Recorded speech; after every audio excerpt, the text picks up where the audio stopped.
Di antara introspeksi diri yang dapat engkau lakukan adalah menjauhkan dan menolak hawa nafsu sehingga engkau katakan, "Wahai diri, sesungguhnya engkau tidak akan mampu menipu dan mengalahkan Allah." Karena itu, jangan menerima tipu daya setan dan tidak pula kemenangannya. Janganlah engkau menuruti hawa nafsumu sehingga ia menjerumuskan dan menghancurkanmu. Sesungguhnya aku tidaklah membawamu kepada sesuatu yang tidak engkau miliki kekuatan dan ilmunya. Sesungguhnya aku melihatmu mencintai, bagi dirimu, sesuatu yang engkau benci bagi orang lain dan engkau membenci, bagi dirimu, sesuatu yang engkau sukai bagi orang lain. Jangan menipu diri. Aku melihatmu mencintai kaum yang bersikap tawaduk, jujur, dan amanah sehingga jika engkau melihat kubur dan jejak peninggalan mereka, maka engkau akan mencintainya seperti asumsimu dan engkau membenci sifat-sifat mereka yang dengannya mereka memperoleh cinta darimu. Bahkan, jikapun mereka mampu memusuhi musuhmu setelah menghilang darimu, niscaya itu adalah harapanmu. Baik engkau ingin menipu Allah karena engkau tahu bahwa Dia mengawasimu atas hal itu ataupun jika engkau tidak dapat berbuat kebajikan dengan baik. Saudaraku, sesungguhnya orang lapar itu sangat menginginkan roti dan orang haus sangat mendambakan air.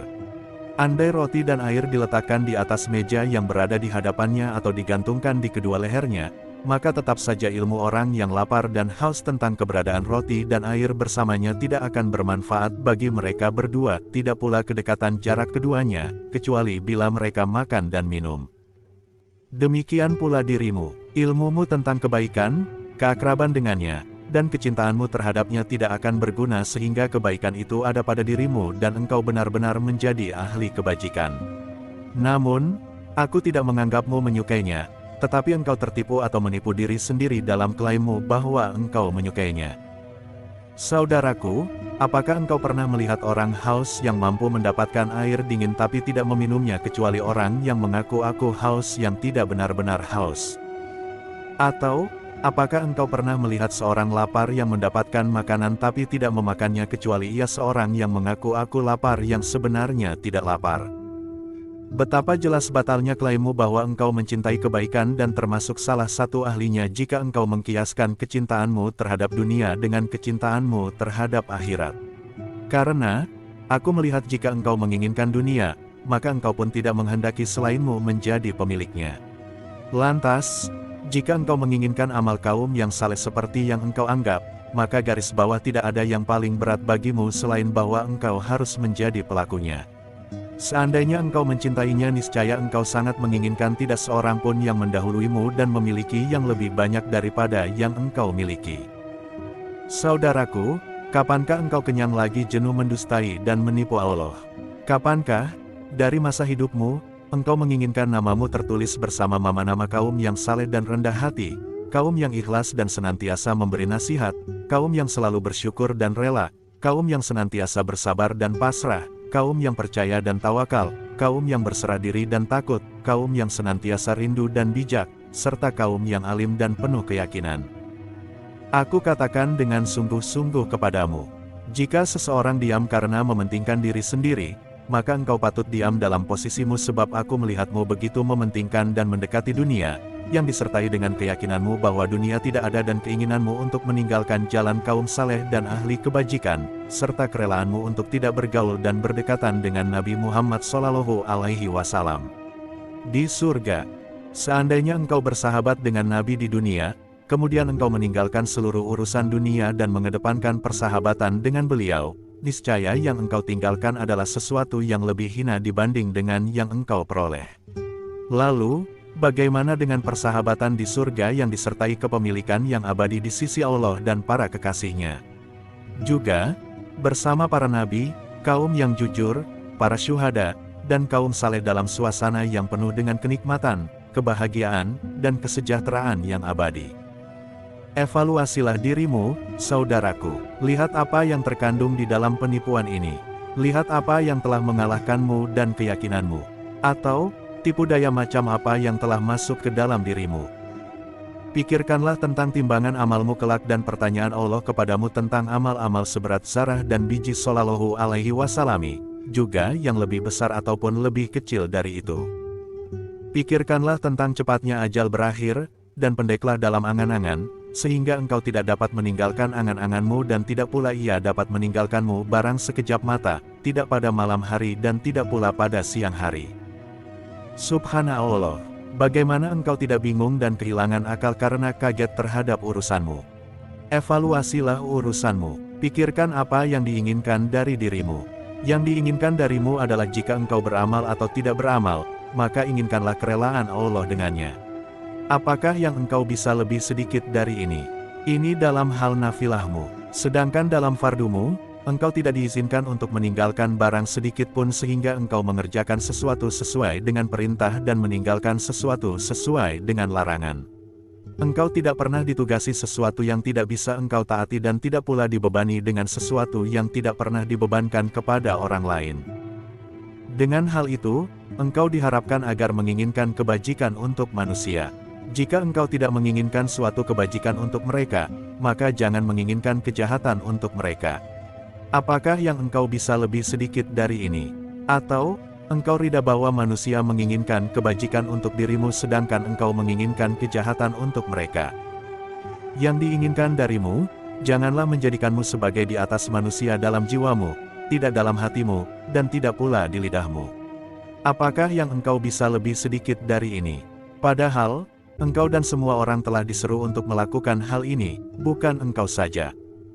Menuju akhirat butuh perangkat yang tepat. Katakan kepadaku, jika engkau melanggar hal ini dan engkau menginginkan selain Allah dengan amalmu serta engkau ingin pula mengangkat dirimu di atas manusia atau engkau tidak mencintai sesuatu untuk mereka, apakah engkau mendapatkan atau menerima apa yang engkau harapkan dari hal itu?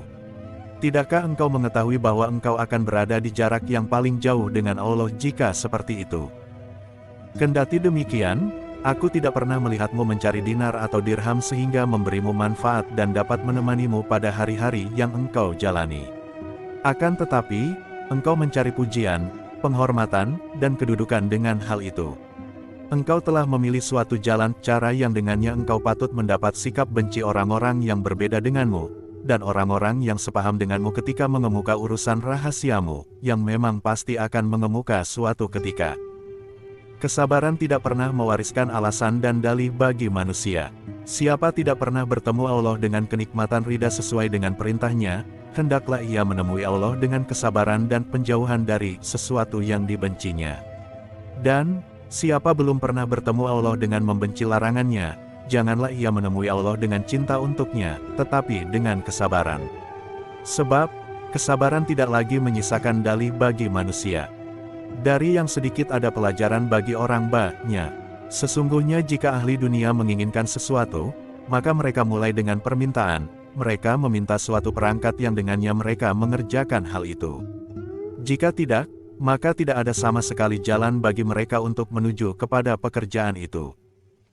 Jika seluruh ahli dunia berkumpul dengan membawa perangkat tiap industri, maka apakah mereka mampu melihat lubang suatu jarum kecuali dengan alat yang memang alatnya, demikian pula dengan segala hal.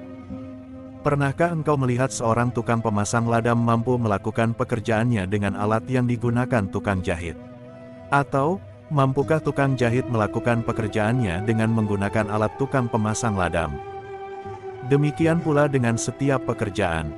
Tukang besi tidak akan mampu melakukan pekerjaannya dengan menggunakan alat tukang kayu, tidak pula tukang kayu akan dapat melakukan pekerjaannya dengan menggunakan alat tukang sepatu. Demikian pula dengan amal akhirat. Amal akhirat tidak akan mampu dikerjakan kecuali dengan perangkatnya. Perangkat pokoknya adalah ilmu, makrifat, dan kemampuan mengambil kesimpulan dari pengamatan. Semua itu adalah petunjuk perangkat. Cinta dunia pangkal tiap bencana. Nabi Muhammad SAW bersabda, kecintaanmu terhadap sesuatu akan membutakan dan menulikan dirimu. Nabi Isa bersabda, cinta dunia adalah pangkal setiap dosa. Obat paling mujarab yang dapat dimanfaatkan kaum beriman dalam masalah agamanya adalah memutuskan cinta dunia dari hatinya. Jika ia telah melakukannya, maka meninggalkan dunia, baginya adalah sesuatu yang remeh dan pencarian akhirat adalah sesuatu yang mudah. Dan, ia tidak akan dapat memutusnya kecuali dengan alatnya. Aku tidak pernah mengatakan bahwa perangkat yang dapat digunakan untuk memutus dunia adalah kemiskinan, kekurangan sesuatu, banyak melakukan puasa, salat, haji dan jihad. Akan tetapi, perangkat utamanya adalah pikiran, angan-angan yang singkat, melakukan evaluasi tobat dan pensucian, mengeluarkan keangkuhan dari hati, melazimkan sikap rendah hati, mengisi hati dengan ketakwaan, melestarikan kesedihan, dan memperbanyak kedukaan terhadap apa yang dihadapi. Betapa banyak orang yang mengerjakan amal-amal yang kami lukiskan ini sementara cinta dunia semakin bertambah dalam hatinya. Banyak manusia yang tidak memperbanyak amal-amal itu, dan cintanya kepada dunia sangatlah kurang karena ia mengambil dari satu sisi, yaitu dengan mendisiplinkan dirinya untuk berpikir dan memendekkan angan-angan. Akan tetapi, segala yang dibolehkan Allah itu kemudian diletakkan sesuai dengan perintah Allah. Hatinya terbiasa dengan menyebut dekatnya masa kematian beserta segala penderitaannya, seperti kubur, pertemuan dengan Allah, dan penghisaban yang panjang. Ia tidak tahu di kelompok mana dirinya akan diletakkan dan di bagian mana namanya akan ditulis. Apakah di kelompok orang-orang yang akan dikumpulkan di surga atau kelompok orang-orang yang akan digiring ke neraka? Ia berpikir mengenai dosa-dosa yang sekiranya ahli dunia disiksa karenanya, maka mereka hancur sepanjang keabadian ahli neraka di dalamnya. Yang lebih pedih dari itu adalah kemurkaan Allah atas penghuni neraka. Ia takut kalau ridha Allah luput dari penghuni surga. Ia mengurangi pemikiran tentang dunia dan segala kenikmatannya karena sesungguhnya hati bersama pemikiran akan selalu hidup, jika pikirannya berkaitan dengan akhirat, dan sebaliknya, ia akan mati jika pikirannya berkaitan dengan dunia. Tidak patut bagi seorang hamba untuk menghendaki kehormatan, pujian, penghargaan, sanjungan dari manusia, dan kelebihan nikmat duniawi sebagai pengisi sisa-sisa umurnya di dunia. Ia sepantasnya menghendaki hal-hal itu diberikan kepada musuh bebuyutannya, atau orang yang paling mendengkinya, dan tidak diberikan kepada kerabat-kerabatnya, sahabat-sahabatnya. Sesainya ia berharap bahwa hal itu bisa menjadi tebusan neraka baginya, sehingga kalaupun ia dipanggil menujunya dan untuk dipenjarakan dalam penjara neraka yang sempit, ia akan menolaknya, memilih tempatnya sendiri, dan ia akan hati-hati dengan, dan menjauh dari, neraka itu, sebagaimana tuntutannya sebelum itu. Sekiranya dalam diri seorang hamba hanya terkandung harapan untuk dapat memperbaiki apa yang rusak dari umurnya di masa lalu, maka hendaklah ia memperbaikinya dan melepaskan diri dari bayang-bayang masa lalu. Hendaklah ia menjadikan kesedihan, kedukaan, pertemuan yang sedikit dengan orang lain sebagai beban dirinya disertai dengan doa dan ketundukan. Hendaknya ia juga menjadikan kematian sebagai pusat perhatiannya dan mencari solusi cepat untuk keluar dari jebakan dunia. Kesalehan jiwa. Sesungguhnya ibadah seorang abid dapat dikatakan sebagai ibadahnya para raja jika ia belum pernah mau menerima hikmah, nasihat, dan saran dari kawan dan lawan. Aku mengingat sesuatu yang membuatku lupa tentang sesuatu. Maka, seperti apakah sesuatu ini? Seperti kekenyangan. Sesungguhnya kekenyangan dapat membangkitkan syahwat, menyebabkan kasarnya perangai, penyakit, berat, dan tidur, sebagaimana banyak berbicara dapat membuat hati menjadi keras, mengurangi keanggunan dan kewibawaan, memandulkan hikmah, dan memperbanyak kekeliruan. Contoh yang lain adalah angan-angan yang panjang. Ia dapat membuat lupa dari akhirat, mengingatkan akan, dan memuliakan, dunia, membuatmu cinta kepadanya, memunculkan kedengkian dan sikap menunda-nunda, memperkokoh hawa nafsu, serta memperbanyak syahwat. Dalam hal ini tersirat sikap-sikap atau perilaku-perilaku yang menjadi lawan atau kebalikannya.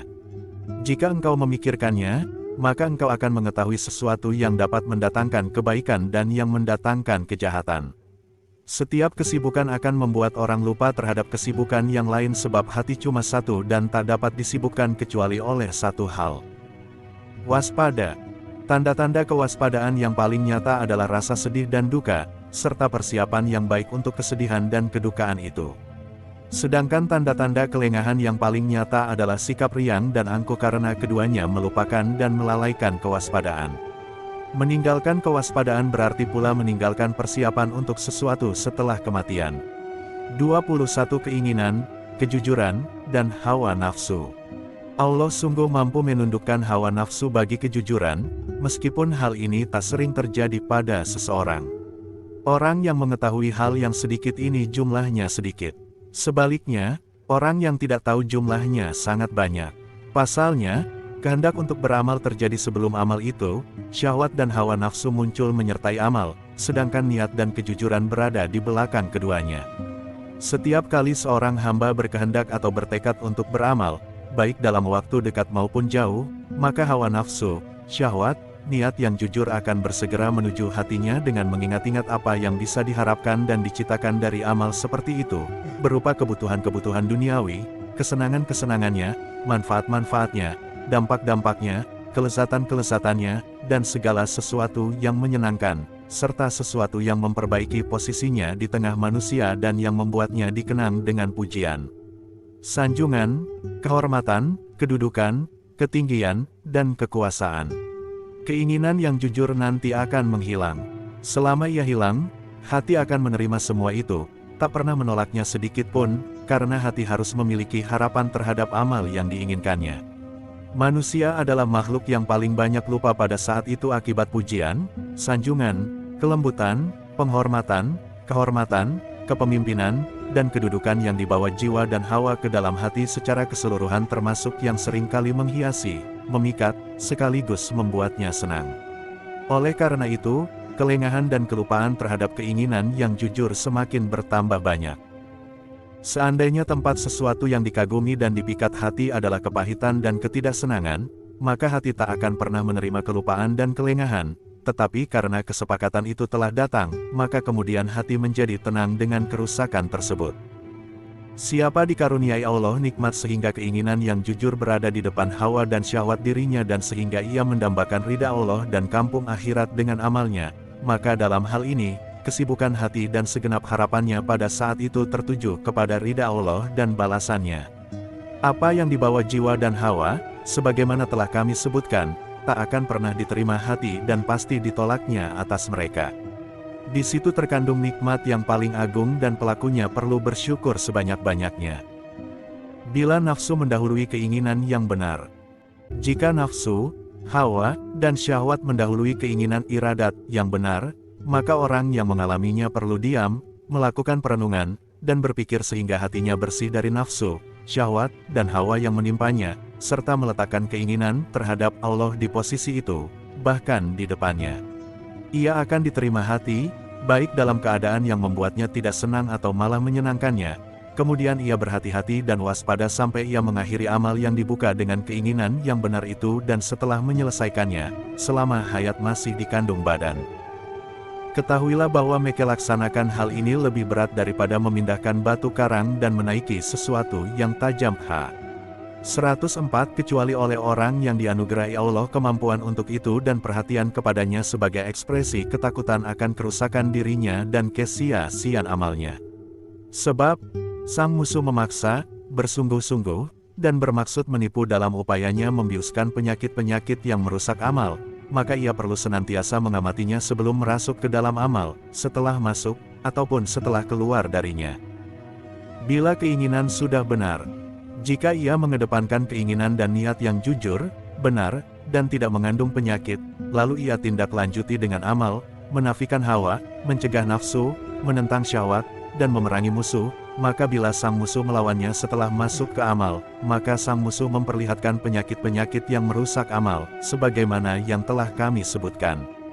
Jika ia menerimanya sampai ketika mengakhiri amalnya, maka rusaklah sumber asalnya yang benar dan kokoh. 104. Jika ia tidak pernah menerima apapun yang mendatanginya ketika beramal, kemudian ia menafikan dan mencegahnya, maka hal itu tak akan membahayakan dirinya sama sekali. Jika ia menerimanya kemudian sadar sebelum menyelesaikan perbuatan, lalu ia menyesal, kembali, bangkit, menghilangkan kelengahan, kemudian menutup pekerjaan itu dengan penyesalan, maka hal itu tak akan membahayakan dirinya. Jika ia mengakhiri pekerjaan dengan kejujuran dan keadaan sehat, maka ia akan menuntutnya dalam perbuatan itu untuk merusaknya walaupun setelah waktu berlalu. Sepatutnya manusia bertakwa kepada Allah, bersikap ikhlas kepadanya ketika beramal, mempersembahkan niat untuknya sebelum dan sesudah setiap amal sampai menjelang kematian sehingga seluruh amalnya hanya untuk Allah semata. Ia tidak meminta balasan kecuali dari Allah, memerangi musuh yang sedang berkuasa, menentang hawanya, mengekang nafsunya, menjaga syahwat yang bergejolak dalam kalbunya, dan mengetahui siapa yang berinteraksi dengannya serta untuk siapa ia berbuat dan balasan siapa yang ia cari. Hendaklah ia berbuat amal dengan harapan yang membara terhadap balasan Allah dan ketakutan yang sangat akan hukumannya. Sesungguhnya jika ia berusaha keras untuk itu, berarti ia telah berbuat amal dengan syahwat, kebodohan, dan kecintaan. 105. Akibat dipacu oleh harapan dan ketakutan, ragbah dan rahbah, sehingga ia dapat menghilangkan penyakit-penyakit yang merusak amal-amalnya sebagaimana yang telah kami sebutkan. Jika ia berusaha keras untuk itu, maka seakan-akan ia telah memadukan seluruh hawa dan kejujuran. Ia tidak pernah peduli apakah hal itu sesuai dengan hawa ataupun tidak sesuai. 105. Sedangkan ia tidaklah perlu menentang hawa jika ia memang selamat dari kejahatannya, dan itu tidak membahayakan dirinya, seakan-akan ia menyepakatinya. Seorang hamba perlu berhenti dan bertanya tentang apa yang telah ia kerjakan, untuk siapa ia berbuat, dan apa yang ia inginkan dengan perbuatannya. Riya dan ikhlas. Keinginan itu ada dua macam, terhadap dunia dan terhadap akhirat. Kejujuran dan keikhlasan akan terjadi jika manusia hanya menginginkan Allah dengan amalnya dan di dalamnya tiada sedikit pun maksud-maksud duniawi. Sedangkan riya adalah jika seluruh keinginan itu ditujukan untuk dunia. Ada manusia yang menginginkan pujian dan sanjungan dengan amalnya pada mulanya. Ada juga manusia yang menginginkan ridha Allah dan kampung akhirat pada awalnya, namun kemudian ia menginginkan pula pujian dan sanjungan dengan amalnya. Ada pula manusia yang menginginkan ridha Allah dan kampung akhirat dengan amalnya, lalu ketika ia telah masuk ke dalam amal itu berdasarkan keikhlasan, ia ditimpa penyakit-penyakit kalbu seperti yang telah kami sebutkan. Ia menerimanya, ia ingin dipuji dengan amalnya, dan ia ingin pula mendapatkan kedudukan di mata makhluk Tuhan. Ada juga manusia yang hanya menginginkan ridha Allah dan kampung akhirat dengan amalnya sehingga ia dapat mengakhiri amalnya dengan hal itu. Namun kemudian, ia didesak oleh penyakit-penyakit kalbu setelah menyelesaikan amal walaupun setelah berselang beberapa saat, sehingga ia ingin dipuji dan diberi kedudukan serta jabatan di kalangan manusia dengan amal tersebut. Ini yang paling mudah terjadi di antara yang telah kami sebutkan. Dalam hal ini, orang-orang berbeda pandangan. Satu kelompok berpendapat, ini bagian dari dosa dan tidak merusak amal karena amalnya telah berlalu dan ditutup dengan baik sehingga tidak merusak setelah ada akhir. Tidak ada hak bagi seorang hamba dalam urusan ini, kecuali meminta kemurahan kepada Allah. Penyakit-penyakit yang dialami manusia setelah itu merupakan urusan Allah. Sedangkan amal tersebut tidaklah batal. Kelompok yang lain berpendapat, hal itu membatalkan amal walaupun setelah waktu berlalu jika ia telah menerima penyakit itu, mencintai pujian, memasukkan unsur makhluk ke dalam amalnya, dan menginginkan pujian, kedudukan, dan gengsi dari manusia. Amal benar-benar tergantung niat. Katakan kepadaku bagaimana jika manusia ingin berbuat amal kebajikan, lalu ia mengerjakan dan dapat menyelesaikannya, tetapi ia tidak pernah mengingat keinginan kepada Allah dan kampung akhirat sebelum amal dimulai ketika ia dalam keadaan lupa dan lalai. Bukankah ini suatu amal tanpa niat dan kejujuran? Benar. Bagaimana jadinya amal yang telah dilaksanakan manusia tanpa diawali niat dan kejujuran?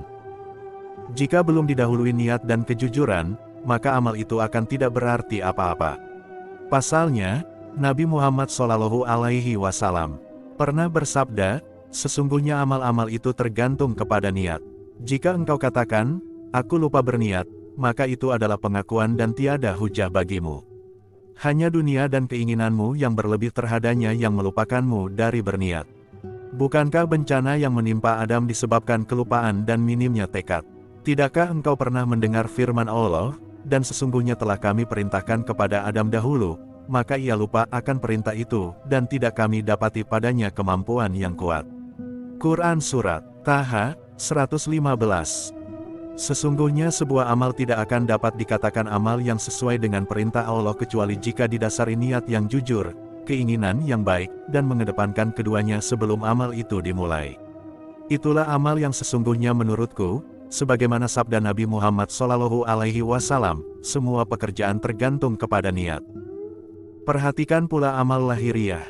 Ketahuilah bahwa diamu ketika membuka amal, mengingat kejujuran, memperbaiki niat dan keinginan, menghindarkan diri dari riya, dan mengingat surga dan neraka, tidak akan menambah kejujuranmu dan tidak akan mengurangi sifat riamu sehingga engkau menggunakan ketakwaan, mengedepankan niat, dan jujur dalam berkeinginan. Jangan berbohong pada saat itu karena insan menyukai simbol kebaikan tetapi membenci substansinya. Sebaliknya, ia membenci simbol kejahatan, tetapi menyukai substansinya. Betapa cintanya insan terhadap simbol kejujuran dan betapa berat baginya substansi kejujuran. Betapa bencinya insan terhadap simbol ria, tetapi betapa cinta dan sangat mudahnya ia menggunakan sifat ria. Jangan menyepelekan masalah mengingat niat pada saat itu. Sesungguhnya niat dan kejujuran adalah dua nama, dan jantung keduanya adalah iradat yang jujur. Sesungguhnya nafsu dan hawa akan mencabut buah amal dengan segenap kenikmatannya. Ketahuilah bahwa kenikmatan rasa permen dan lain sebagainya hanya akan engkau dapatkan ketika engkau telah memakannya.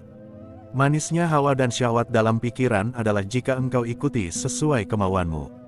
Ia tidak memiliki makanan dan minuman, kenikmatannya hanyalah merupakan sesuatu yang mengikuti dalam pikiran dan sumbernya.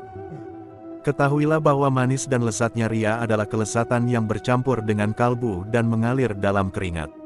Hati-hatilah terhadap hal itu ketika memulai perbuatan, periksalah tekad, perbaikilah niat, dan jadilah orang yang benar-benar merasa diawasi Allah pada semua keadaan. Mengubah ria. Jika aku ingin mengerjakan amal, aku berhenti sesaat sebelum memulainya. Lalu aku mengevaluasi niat dan keinginanku, tetapi aku melihat ria telah mendahului kejujuran dan aku melihat kejujuran hilang dari diriku. Maka, aku ingin memindahkan keinginan beserta hakikat menjadi kejujuran, kesehatan, dan niat yang bagus.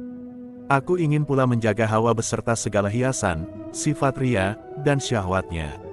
Kemudian pertanyaanku, kapan aku mengetahui bahwa aku telah melakukan hal itu dan aku telah jalankan sesuai dengan keinginanku? Sementara aku sungguh ingat bahwa mengingat niat dan kejujuran tidak akan pernah bermanfaat untuk diriku sampai diikuti dengan realisasi keinginan.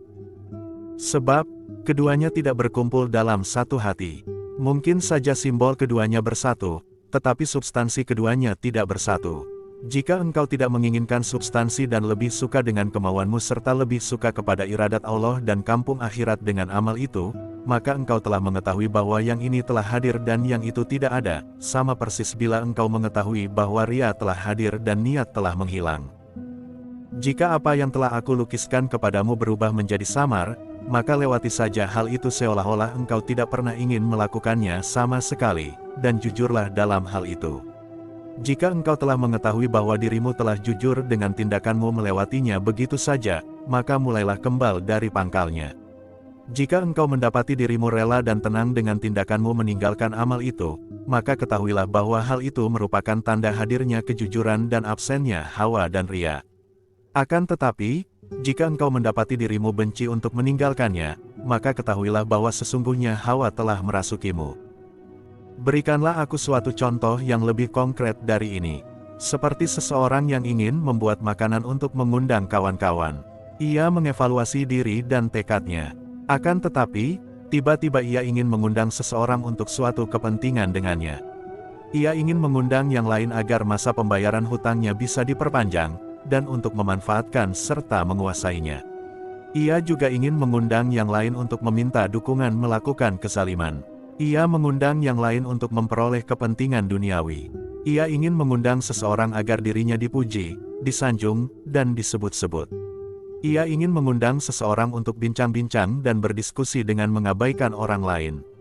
Ia ingin mengundang seseorang karena suatu pertemuan yang harus dimanfaatkan dengan baik, dan lain sebagainya yang tak ada kaitannya dengan Allah, tetapi seluruhnya untuk kepentingan duniawi. Ketika hal ini semakin jelas dalam dirinya dan keinginannya tidak pernah tertuju kepada Allah serta balasannya untuk makanan yang dibuatnya, maka ia berujar dalam hatinya karena hal itu menjadi jelas baginya, tidak. Tetapi aku meninggalkan keinginan pertama dan menghadirkan keinginan kedua yang tertuju kepada Allah dan kampung akhirat. Kemudian ia berkata, bisa jadi saya menipu dajjal hal ini, tetapi saya tidak merasakan. Saya mengundang kaum yang lain untuk mengganti posisi mereka itu dengan mengajukan niat dan keinginan yang benar dalam menghidangkan makanan. Atau, saya bisa saja tidak mengundang siapapun. Jika ia melihat dirinya ketika itu menolak untuk mengundang mereka, maka sikap tidak senang untuk tidak jadi mengundang mereka dan kecintaan untuk mengundang mereka setelah itu merupakan pertanda bahwa ia tidak jujur dan ia sudah tertipu. Jika ia cenderung untuk tidak mengundang dan rela dengan hal itu, maka itu pertanda kebaikan. Sangat patut baginya untuk mengerjakan hal tersebut pada saat itu dan terus melakukannya. Jika ia menghendaki, maka mereka bisa saja dipanggil dan jika ia menghendaki, bisa saja ia memanggil yang lain dengan suatu niat yang baru. Kesalahan yang banyak dilakukan. Sesungguhnya penipuan, kesalahan, kekeliruan, kesengajaan, kelupaan, fitnah, dan cobaan-cobaan pada bab ini merupakan bagian dari penjelasan tentang keikhlasan dalam beramal dan kejujuran dalam berkeinginan. Masalah mengedepankan niat adalah sesuatu yang susah. Sedangkan ujian dalam keikhlasan sangatlah banyak. Karena kehebatannya, manusia diberi pahala yang besar atas sedikit perbuatan yang dilandasi keikhlasan. Kendala-kendala keikhlasan terlalu banyak untuk dapat dimuat dalam buku ini. Kesahihannya juga terlalu berat untuk bisa disampaikan oleh orang yang terpercaya, tetapi tertipu dan terpedaya dengan sisi lahiriah buku ini dan sisi lahiriah ilmu ini. Akan tetapi, semua itu akan diketahui oleh orang yang memperhatikan diri mereka sendiri, yaitu orang-orang yang takut akan batalnya amal-amal mereka dan takut pula akan kehancuran diri mereka. Tidak sepatutnya seorang yang berakal terpedaya sehingga ia tidak melakukan koreksi terhadap tekadnya, berintrospeksi diri, melakukan pembersihan hati, dan merasa diawasi Allah pada setiap pekerjaan yang hendak dikerjakannya. Jika tidak, pastilah ia terpedaya. Kita memohon taufik, pemahaman, tekad dan keinginan yang benar kepada Allah. Ketahuilah bahwa kelupaan dan kelengahan terhadap ilmu yang dapat menjernihkan amal ini adalah bentuk kebodohan yang berat, ketertipuan, keminiman perhatian terhadap diri sendiri, dan ketidakpedulian terhadap kemahatauan Allah atas kehancuran amal. Dari sifat-sifat tercela yang telah kami sebutkan ini, jahirlah petaka. Kita memohon kepada Allah petunjuk, bimbingan, dan pertolongan untuk dapat melaksanakan apa yang telah kita ketahui dan bersyukur atas apa yang telah kita mengerti. Kita juga memohon kepadanya semoga kita diberi limpahan fadilatnya. Kepadanya kita berserah diri, tidak ada daya dan upaya kecuali dengan Allah yang maha tinggi lagi maha agung. Puji. Tidak mungkin seseorang yang senang dipuji karena sesuatu yang belum pernah ia kerjakan, tidak suka dipuji karena amal yang pernah ia kerjakan, kecuali ia menyukai keduanya. 22 tanda-tanda. Jika manusia menyangka bahwa dirimu mengerjakan suatu amal kebaikan padahal engkau tidak pernah mengerjakannya, atau engkau pernah mengerjakan suatu amal kebajikan dan mereka menyangka bahwa engkau mengerjakan lebih dari itu, kemudian engkau menolak jika mereka menilik hakikat amalmu, berarti engkau termasuk orang yang senang dipuji karena sesuatu yang tidak pernah dikerjakan. Jika engkau ingin mereka melihat amalmu, maka engkau termasuk orang yang senang dipuji karena sesuatu yang telah engkau kerjakan. Tanda cinta kepada Allah adalah mencintai seluruh yang dicintai Allah. Tanda takut kepada Allah adalah meninggalkan seluruh yang dibenci Allah.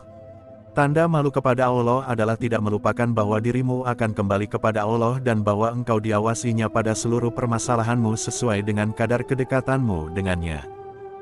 Di antara tanda prasangka baik kepada Allah adalah kesungguhan ijtihad dalam menaati Allah.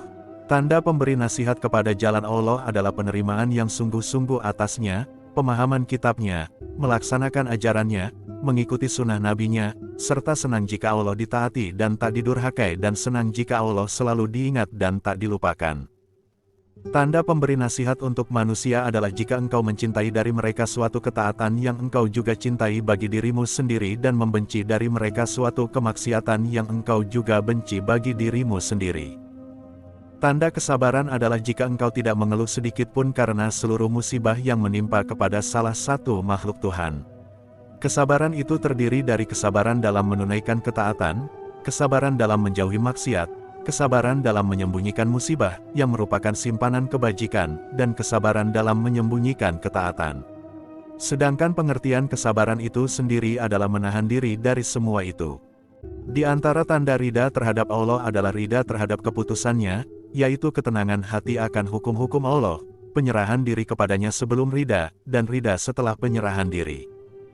Di antara tanda harapan yang sejati adalah permohonan yang sungguh-sungguh, kesungguhan, dan keseriusan untuk mendapatkan apa yang diharapkan. Di antara tanda pengetahuan tentang diri adalah selalu berprasangka buruk terhadapnya. Dan, di antara tanda syukur adalah mengetahui nikmat dengan hati bahwa nikmat itu berasal dari Allah, bukan dari yang lain, selalu memuji atas nikmatnya dengan lisan, dan tidak memanfaatkan nikmat itu untuk sesuatu yang dibenci sang pemberi nikmat.